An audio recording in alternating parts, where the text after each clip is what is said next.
So when we got back to Houston, we went through that, and we kept putting 5 seconds on the clock, 5 seconds on the clock, 5 seconds on the clock, so he get a feel for how much he can do, and not have to rush it.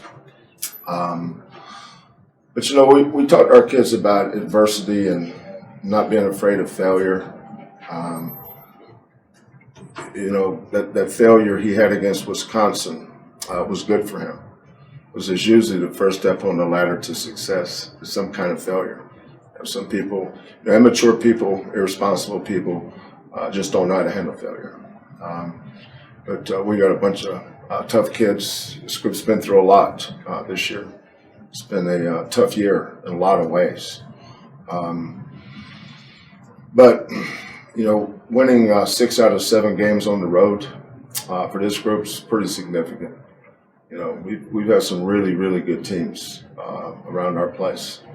And this team's got some holes, and no depth at the guard spot. But, they just kind of keep fighting.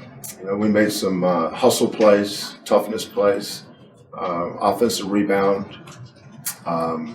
As the game wore on, I thought our culture really helped us. Can't say enough about Wichita State's kids, though. One team walked away happy tonight, but their kids fought their hearts out, man. I had 2 kids that played 49 minutes. Think about that. 49 minutes. I've never had that before.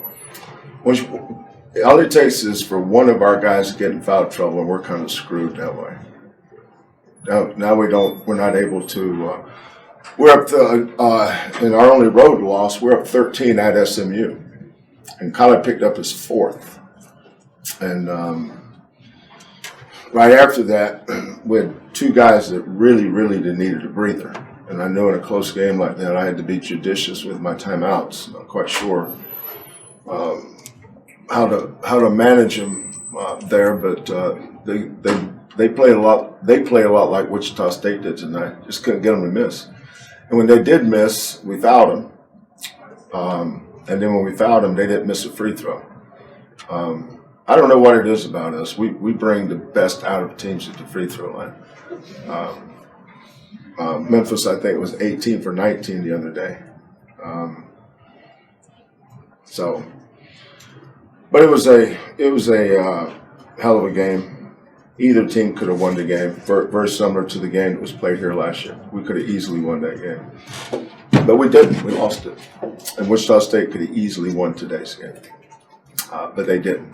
So good for our kids. We've got a tough one. We've got 5. How many games we have left? 5. 1, 2, yeah. We've got 5 games left. 3 of them are at home. So we got to rest up and head to New Orleans for Wednesday night. Can you talk about your defensive game plan against Wichita State? Etienne's obviously preseason player of the year. Council's been coming on strong. He has a nice first half of them. I don't think he gets a shot in the first 12 minutes. Who's that? Ricky Council for them. What was your approach with those 2 kind of playing off each other? Well, I'm not going to go through our scouting report, but I thought our kids really were dialed in the way we wanted to guard. I thought Isaac and his staff did a great job, though, of going at the true freshman,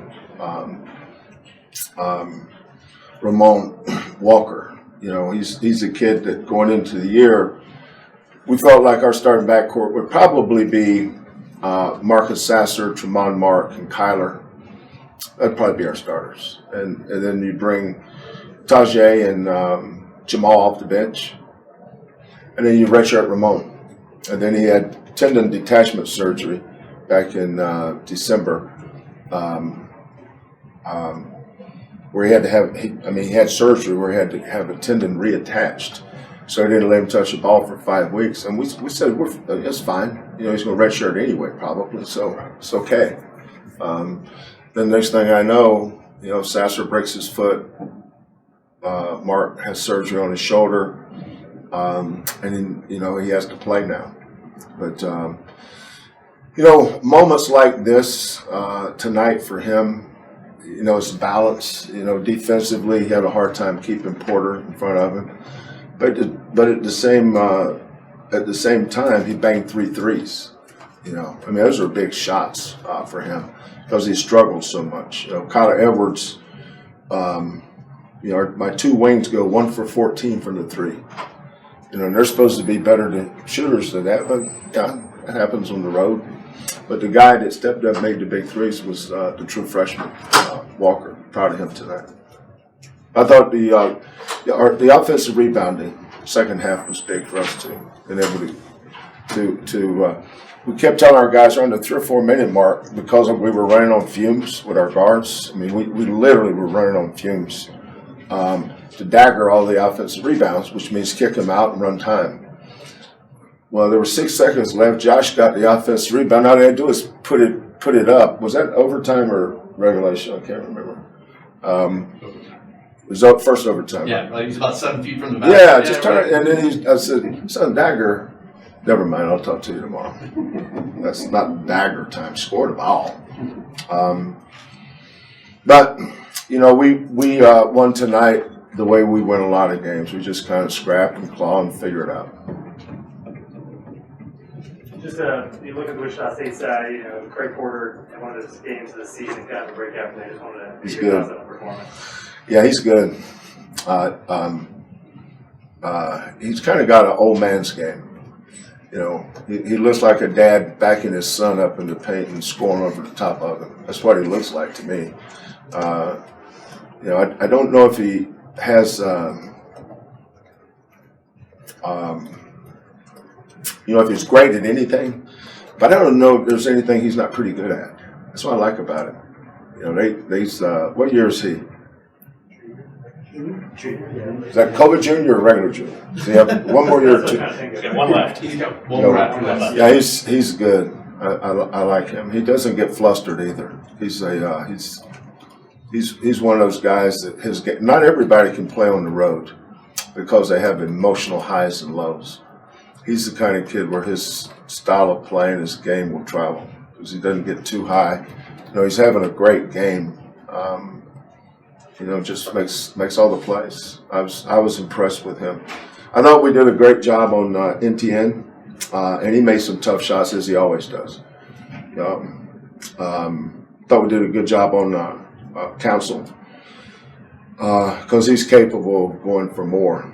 The guy we couldn't guard was Porter, but he's a good player. They've got a good backcourt, talented kids.